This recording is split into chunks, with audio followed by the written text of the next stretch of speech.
क्या रामकुमार गौतम एक जाति के वोट से एमएलए बने? क्या राजकुमार सैनी एक जाति के वोट से जो है वो सांसद बने थे?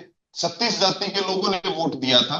मैंने हाँ, तो और जाटों को जाट भी। समुदाय जो है इजी टारगेट है, पॉलिटिकली इजी टारगेट हो गया है। रामचंद्र जांगड़ा हो, रामकुमार गौतम हो, या फिर राजकुमार सैनी हो। और अब तो राव नरबीर भी, जिस तरह से आपने भी वो स्टेटमेंट सुनी होगी मन से उनकी, कि रोड़ा ज्यादा था जाटों का, रोड़ा ज्यादा करते हैं, वोट कम देते हैं।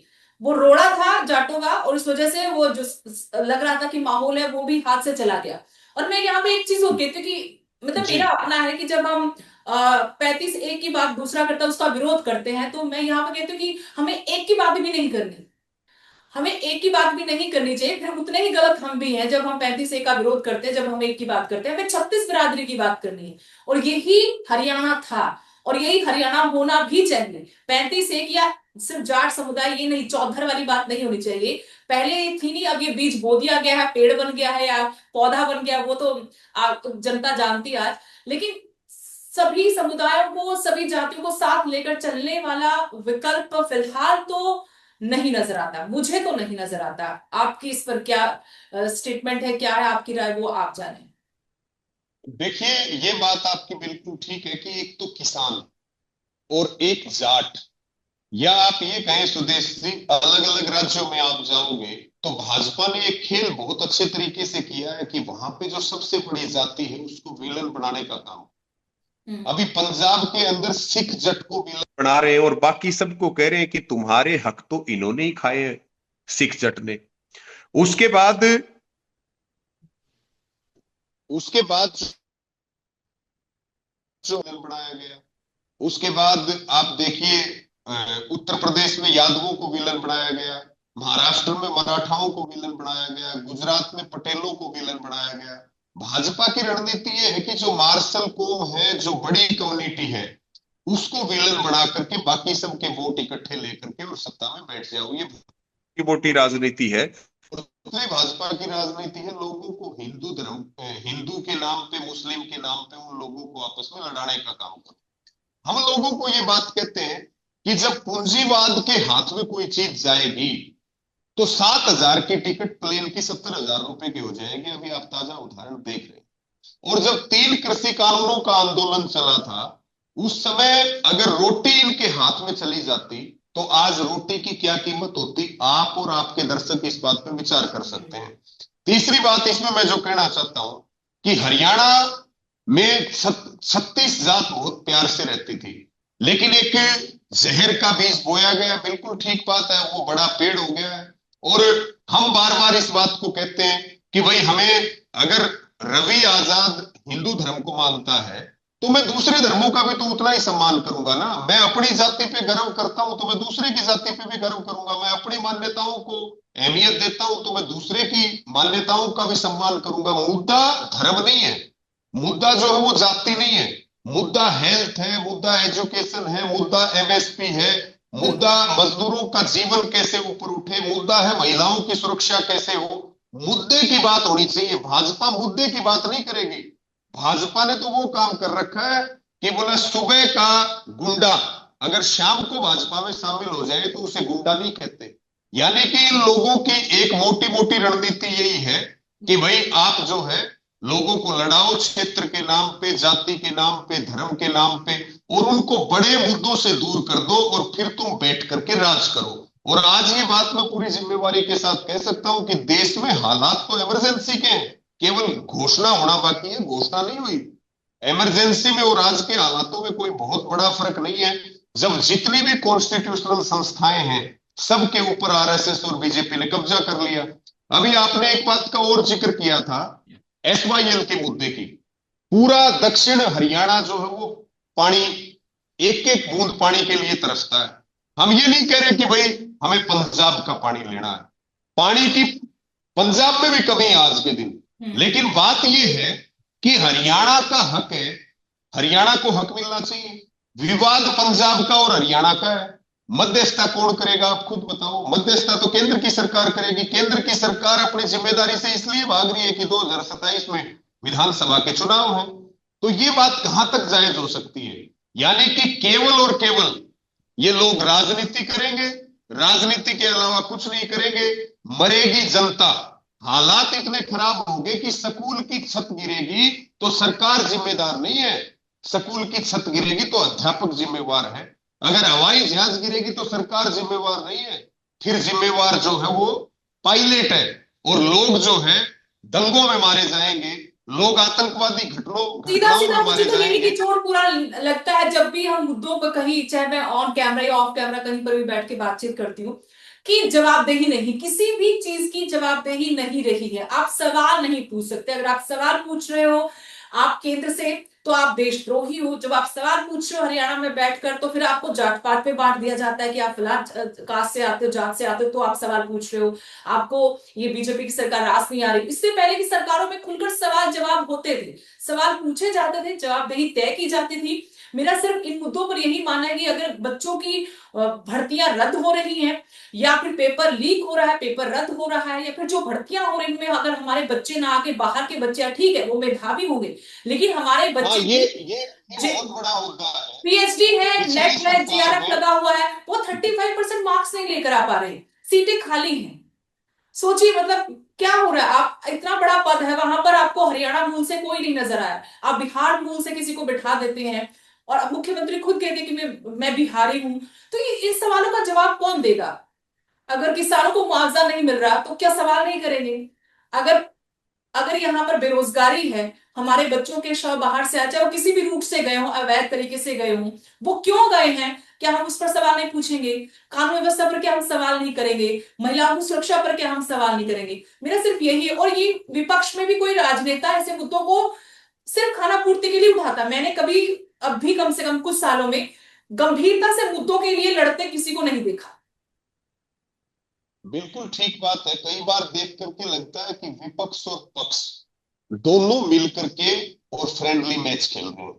कई बार तो देख करके ये लगता है कि भाई एक मार देगा और एक पकोड़ देगा, यही काम करते हैं। और ये तो अपने देसी कहावत है कि भाई एक मार देगा, सरकार तो मार ही रही है, और विपक्ष उसको पकोड़ लेगा, करेगा कुछ नहीं। विपक्ष की पहले बहुत बड़ी भूमिका होती थी, आप देखते थे।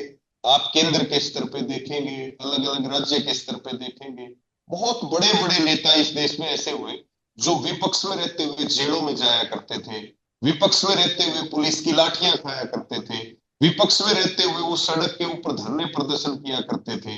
मुझे तो, मैं इतना बड़ा हो गया, करीब करीब मेरी 34 साल उम्र है, मुझे कोई ऐसा पॉलिटिशियन यहाँ हरियाणा में ऐसा नहीं दिखता जो सड़क के ऊपर किसान की, गरीब की, मजदूर की, नौजवान की, बेरोजगार की लड़ाई लड़ रहा हो।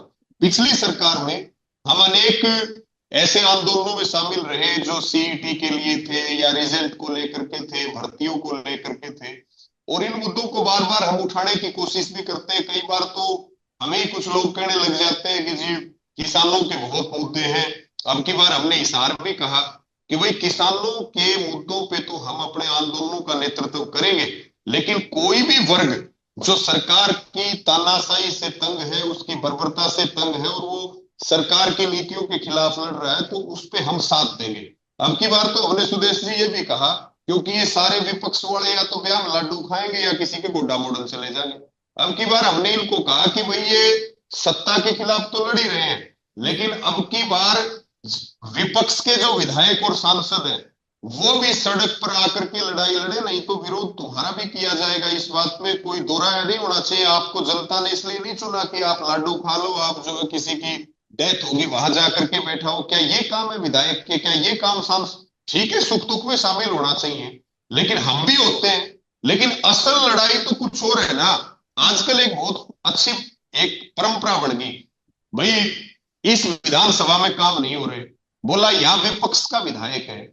आप मुझे एक बात बताओ, क्या कोई विधायक जब वोट मांगता है, क्या सांसद कोई वोट मांगता है, तब वो ये कहता है कि मेरी सरकार आएगी तो काम करूंगा? वो ये कहता है मुझे वोट दो, मैं जीतूंगा तो तुम्हारा भविष्य बदल दूंगा। बिल्कुल। और जब वो जीत जाता है और उसकी पार्टी सत्ता में नहीं आती, फिर वो कहता है कि भाई मेरी तो सरकार नहीं आई।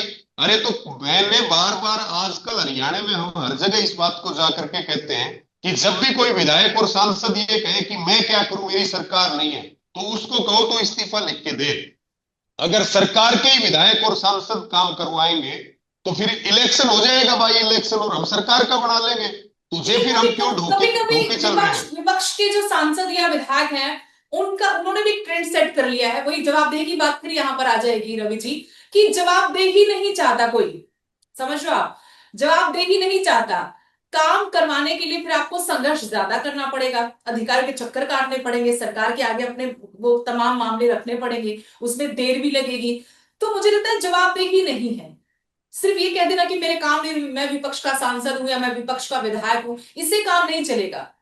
आप सत्ता पक्ष में ही आएंगे, इस बात की क्या गारंटी थी जब आप चुनाव लड़ रहे थे? तो आपको दोनों चीजों के लिए तैयार होना चाहिए कि अगर मैं सत्ता पक्ष में रहा तब भी ठीक है, अगर मैं विपक्ष में रहा तो उसके लिए भी आपको अपना माइंड मेकअप करना होगा कि मुझे संघर्ष करना पड़ेगा, काम तो मुझे करवाने ही होंगे। जनता की वोट दिए हैं, विधानसभा गया हूं, वो ताकत है।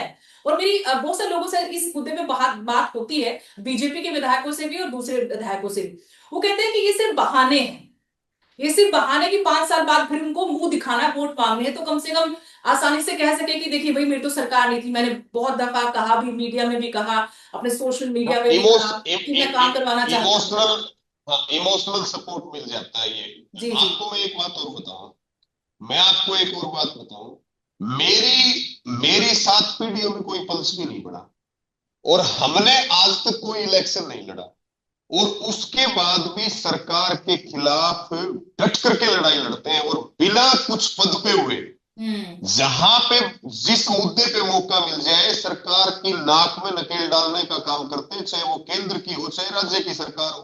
अरे जो पार्टी 37 विधायक लेके बैठी हो, और अगर रवि आजाद मान लो एमपी हो, एमएलए हो, 37 विधायक हो, तो मैं आपको गारंटी के साथ कहता हूं इनको शांति से पानी भी नहीं पीने दे हम भाजपा वालों को। ये पानी भी नहीं पी सकते। अगर सरकार चलानी है तो विपक्ष की बात सुननी पड़ेगी। लेकिन आज क्या हो रहा है, आप 5 एमपी बैठे हो, आप 37 एमएलए बैठे हो, कांग्रेस के पास कितने लोग हो गए? 42 हो गए ना, 42 जनप्रतिनिधि हो गए। और मैं ये कहता हूं ये 42 जनप्रतिनिधि मुझे पकड़ाओ, नायब सैनी को घर से निकाल लाएंगे, सड़क के ऊपर लाकर के बैठा देंगे। 42 दो तो सही। लेकिन क्या चल रहा है, बयानों तक, कोई भी विपक्ष की बात करो बयान तक अपने आप को सीमित रखते हैं, और बड़ी बड़ी गाड़ियों में बैठ करके घूमते हैं, किसी के ब्याह में लड्डू खाते हैं, किसी के यहाँ बैठते हैं, कोई भी बात होती है तब बहुत कहते हैं कि बहुत सारे भाई। विधायक सांसद, बहुत सारे विधायक सांसद, विधायक ज्यादा, तो इसी इसी खुशी से बाहर नहीं निकले कि वो चुनाव जीतकर विधायक बन गए। वो अभी उसी हाँ हनीमून पीरियड में चल रहे हैं अभी। हाँ हाँ, भाई वही तो मैं एक बात और मानता हूं सुदेश जी, कि सत्ता नेता को बिगाड़ती है, सत्ता संघर्ष करना नहीं सिखाती। अगर किसी को नेता बनना या किसी को राजनीतिक कैरियर आगे बढ़ाना है, और कोई एमएलए और एमपी बनकर के बैठा है, तो मैं ये मानता हूं कि अगर आपको विपक्ष में बैठने का मौका मिला है तो ये तो सत्ता से भी बड़ी बात है। बिल्कुल। आपके ऊपर कितनी बड़ी जिम्मेदारी है। आप रोज, आप कौन सा वर्ग खुश है छोड़ करके उद्योगपतियों का वर्ग, आज इस देश में खुश कौन है? इतने मुद्दे हैं, इतनी समस्याएं हैं, कहीं भी हाथ डाल लो, और आप एमएलए अभी हो, अभी आप अपनी जो सांसद हो। बातचीत हुई वो सर लोग ये भी करेंगे, खासतौर पर जो सत्ता पक्ष के लोग होंगे या उनके कार्यकर्ता होंगे बीजेपी के, वो ये भी कह सकते हैं कि आपने सरकार की कामयाबियों पर या उनके अच्छे कामों का जिक्र नहीं किया। देखिए सरकार ने आपको बिठाया सत्ता पक्ष में, आप इसलिए हैं कि ये काम आपको करने हैं, इसलिए आपको वहां बिठाया गया है। तो मीडिया का काम मुझे लगता है कि कमियां निकालना, या जो जो मुद्दे हैं उनको वो उनको आलोचना उठाना, नहीं कि करना। ना कि उनकी प्रशंसा करते रहो सारा दिन या फिर उनकी तारीफों के पुल बांधते रहो। आपको बिठाया है काम करने की, तो आप काम कीजिए, अच्छा काम करा बहुत अच्छी बात, अगला चुनाव होगा, आपको वोट मिलेंगे, आपको फिर से मौका मिलेगा। मीडिया का या विपक्ष का काम सही मायने में यही है कि आप जनता जिन चीजों से परेशान है, जनता की जो समस्याएं हैं, जो मुद्दे हैं, वो सरकार तक पहुंचाए जाए, ताकि वो सत्ता के मुंह में अंधे ना हो जाए, कि उनको कुछ दिखाई ना दे, बहरे ना हो जाए, कि उनको कुछ सुनाई ना दे। और इस चीज से मीडिया भी, मेन स्ट्रीम मीडिया मैं कहूंगी, और विपक्ष भी बहुत दूर चला गया है। ये बहुत गंभीर है डेमोक्रेसी के लिए।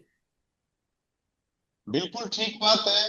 पत्रकार जो है आप जिक्र कर रहे हैं मीडिया का, खास करके बिल्कुल ठीक बात है। जो मेन स्ट्रीम मीडिया है, चाहे वो इलेक्ट्रॉनिक हो चाहे वो प्रिंट मीडिया हो, वो तो केवल और केवल जो है सरकार का गुणगान करने में लगे हुए हैं, क्योंकि इस बात को हम बहुत पहले से सुदेश जी कहते आए हैं कि इस सरकार के राज में जो कैमरा है या जो कलम है, उसके ऊपर बंदूक का पहरा है। कुछ लोगों ने अपने आप को सरेंडर कर दिया है, जो मेन स्ट्रीम मीडिया में बड़े लोग बैठे हैं, और उनके आप कारनामे देखते भी हो। मैं कितने ऐसे एंकर एंकर का नाम ले दूं जो सुबह से लेकर के और रात तक केवल और केवल सरकार की भक्ति, उसका गुणगान करते हैं। पत्रकार का काम क्या है, उसका धर्म क्या है? उसका काम है सरकार की आलोचना करना, उसका काम है जनता की आवाज उठाना। अगर ये थोड़ा बहुत कुछ आवाज उठ पा रही है, तो वो आप जैसे जो लोग बैठे हैं, जो बिल्कुल निष्पक्षता से सरकार का गुणगान ना करके, उनकी चाटुकारिता ना करके, और पब्लिक के मुद्दों को एक प्लेटफॉर्म दे करके उनको उठाने का काम करते हो, ये केवल मुट्ठी भर लोग हैं। और मैं ये बिल्कुल दावे के साथ कह सकता हूं कि हर साल इनकी संख्या घट रही है। बल्कि अब तो सरकार ये भी कोशिश और प्रयास कर रही है कि जो ये सोशल मीडिया का प्लेटफॉर्म है, जो जनता को कहीं ना कहीं हकीकत पहुंचाती है, इसके भी पर कतरे जाएं, इसके ऊपर भी बहुत सारे जो है कानून ऐसे लेकर के आए जाएं। और अब तो ऐसा कर रखा है, सोशल मीडिया की रीच को भी इन्होंने कंट्रोल कर लिया। कौन सा वीडियो वायरल होगा, कौन सा मुद्दा चलेगा, कौन सा नहीं चलेगा, ऐसा बहुत सारा जो है सरकार करने का काम कर रही है। लेकिन पत्रकार का धर्म है जनता की आवाज उठाना। और जो विपक्ष के लोग हैं, उनकी बहुत बड़ी जिम्मेदारी है। मैं आपको ये बात कह रहा हूं कि भाई, जब हम बिना पद के इतनी लड़ाई लड़ सकते हैं, आप 37 और 42 छोड़ो, अगर हम किसी पद के ऊपर बैठे हो, सरकार को जो है एक वक्त भी चैन से रोटी ना खाने दे मुख्यमंत्री को, एक वक्त भी पानी ना पीने दे मुख्यमंत्री को, यानी कि 24 घंटे जनता ने आपको चुना है। पूरे विधानसभा में 2 लाख वोटर हैं, और 2 लाख वोटरों में से कोई एक आदमी जनप्रतिनिधि बन के जाता है, तो उसको संघर्ष करना चाहिए। रोज आदमी मरते हैं, तुम भी मर जाओगे, कल को कौन याद करेगा? जो संघर्ष करेगा उसका नाम जीवित रहेगा, आने वाली पीढ़ियां उससे प्रेरणा लेने का काम करेंगी।